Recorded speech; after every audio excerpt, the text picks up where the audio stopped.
Hi, I'm Mary Logston, and once again, I'm here at your library. Today at your library, I'm just delighted to be able to introduce you to a couple of visitors who are going to give you a sneak peek into some fabulous programming that's going to resume in September. So please stick around.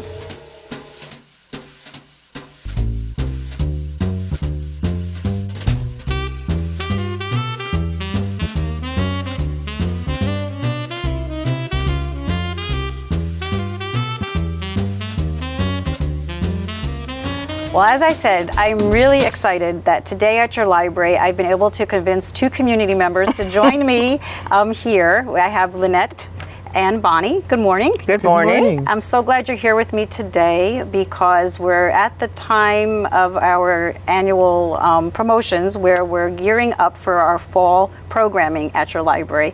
And I'm really excited because once again, we are going to be offering a full slate of Genealogy Plus programming here at the library. Both of you have been really involved with this endeavor because of your involvement at the Story County Genealogical Society. So Lynette, do you want to get started by just giving me a little bit of background about about the history of the Story County Genealogical Society, first of all? Glad to. Yeah. The society was formed in 1969, and some of their original projects were walking the cemeteries of Story County, so even the pioneer ones, and that resulted in a listing that's available at each public library in Story County. Mm-hmm. They also work closely with the library on what volumes of genealogy materials are available here, securing new ones as more things come out, people are interested in different topics. Sure. So those are the kind of things that the society is interested in doing. And I know that for as long as I've worked here, I've been aware of the existence of the society. About how many years has it been operating? Do either of you know? About since 1969. Wow, okay, that's really great. So a while. That has been quite a while. So you've mentioned a couple of activities that you support. Is there anything else that the society is involved in? Absolutely. Okay. We have monthly meetings during the school year. So it's on the second Monday, and it's here at the library at 6:30 in the Farwell T. Brown Auditorium.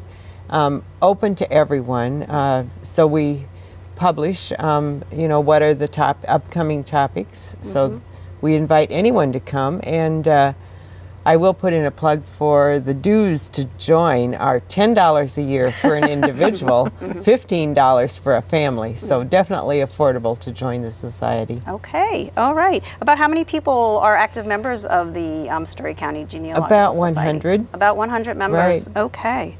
Now I know it was several years ago, soon after we opened in this expanded space, that Bonnie, I believe you approached me with the idea of doing even more with the library besides helping with the collection and just using the library as a space for your monthly meetings.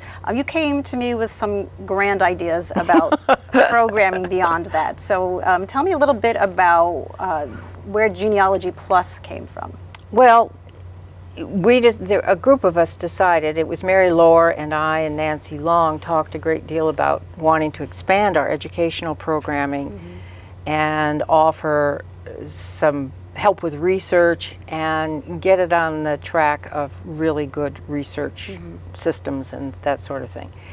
And so we developed this idea of having it in the daytime in this wonderful facility in the auditorium, and have a work session with it so that people can actually get help and get on the right track. So what would you say about the interest in genealogy? Who comes to these programs? Well, that's very interesting. Some of our members, of course, from the society, but also we were astounded at the first meeting that we had a turnout far more than we expected.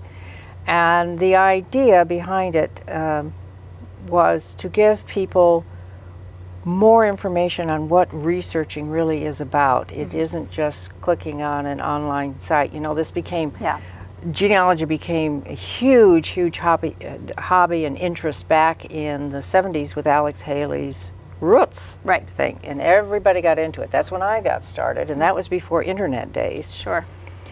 And so forth. And there is a great deal online to be had as far as data, and lots of great data, but only about 10% of everything in the world of original documents about people is available online. So, and the online sites do not promote good research technique. They just give you the data and promote how easy it is to get, click here, do that, pay Right. here, sort of thing. So we wanted to go beyond that because people were coming to us frustrated. They Yeah. would get all this stuff. They didn't know if it was right. They didn't know what to do with it. Everybody had these huge piles all over their homes.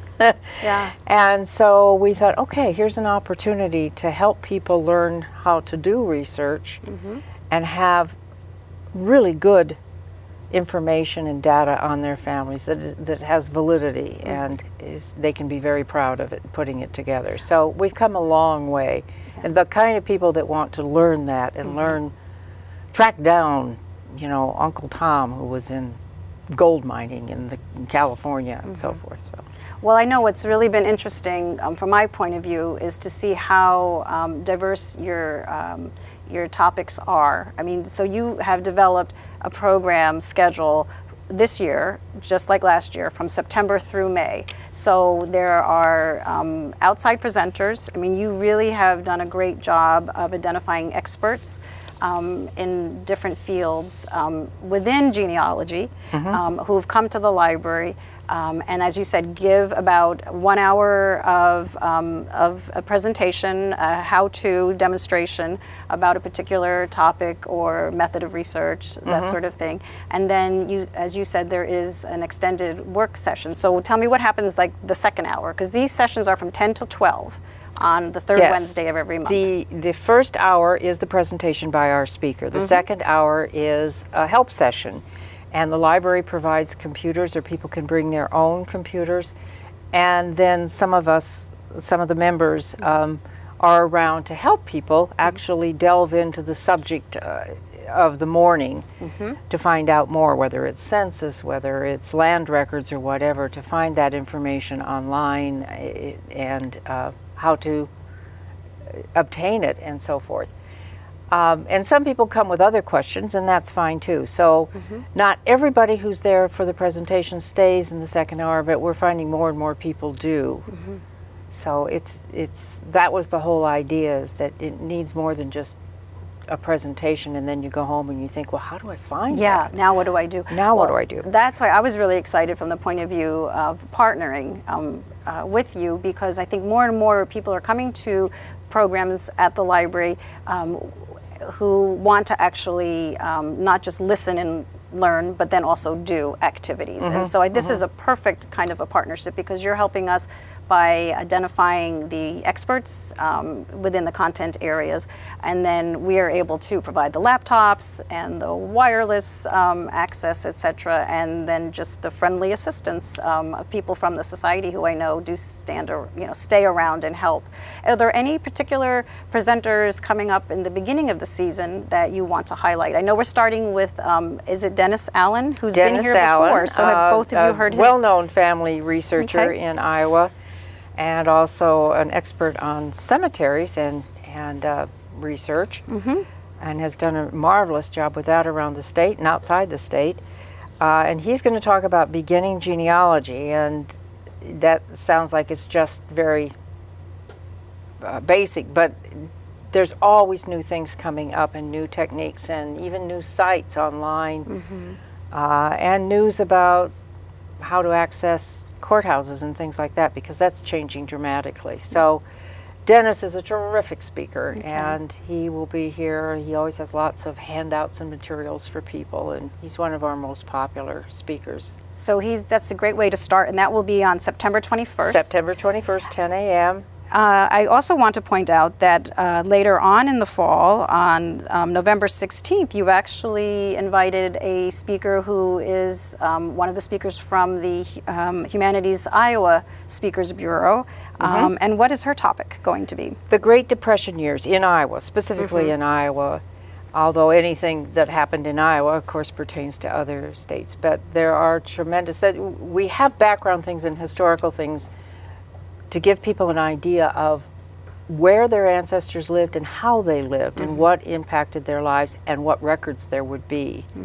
And there are, because of the WPA and other things in the Depression, other Depression records, there are a lot of records to be had that are little known. So Lisa Ossian is going to talk about that, and she comes to us from Humanities Iowa. We're very thrilled to have her. Great. And I know that you're also going to have a speaker in the spring from the Ames Historical Society who's going to be talking about education in Ames or Okay. Carol Phillips, Okay. Carol Alexander Phillips, is going to talk about the education in the United States, the birth of it, who went to school, who didn't go to school, what ages were the norm for people to go to school, and where those records, because there's still a lot of records from the old schools, and particularly the country schools.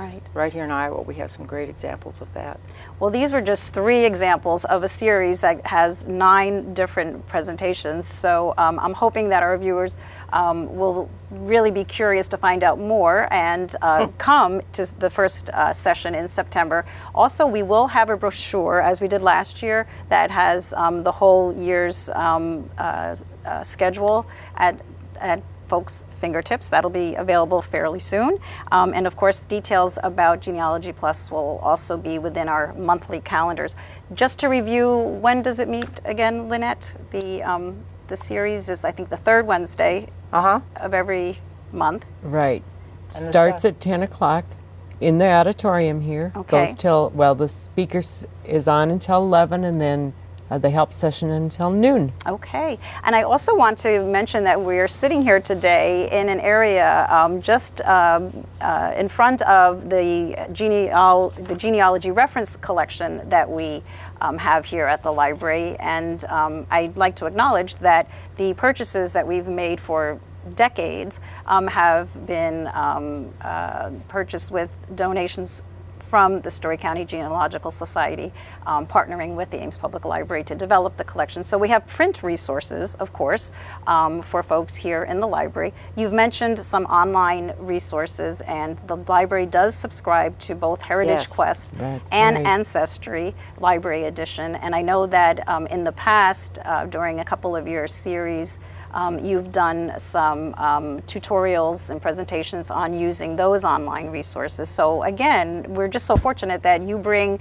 the people who are interested in the topic to our library, where we can talk about the resources the library has, as well as other resources that are available that historians and genealogical researchers can share with us. So I think it's a great partnership, and I'm really and we so thrilled. appreciate the help that the library gives us, and this great facility and all the research available here. Is there anything else that you'd like to say that we haven't already covered? No, if people want more information, they can go to the library site or the Story County Genealogy Society site as well. Has a lot of information on it, and the website is storygenes.com. Okay, that's great. Genes as in genetics. Genes as in genetics, okay. So make sure you get the spelling right. Right, yeah. Well, thanks so very much for being with Oh, me thank here you today. for the Thank you. opportunity. And I'm looking forward to the first session in September. Oh, it'll be fun. Okay, well now please stick around and we'll share with you some of the new materials that have been added to the library's collection this month.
so glad that Lynette and Bonnie joined me this morning so that you could get a little bit of a sense of what to look forward to this coming season with Genealogy Plus. Again, Genealogy Plus will begin on Wednesday, September 21st, 10 o'clock until 12 o'clock. If you have any questions about this or other programs at your library, stop by the Adult Services desk on the second floor, give us a call, or shoot us an email, and we'd be happy to give you more information.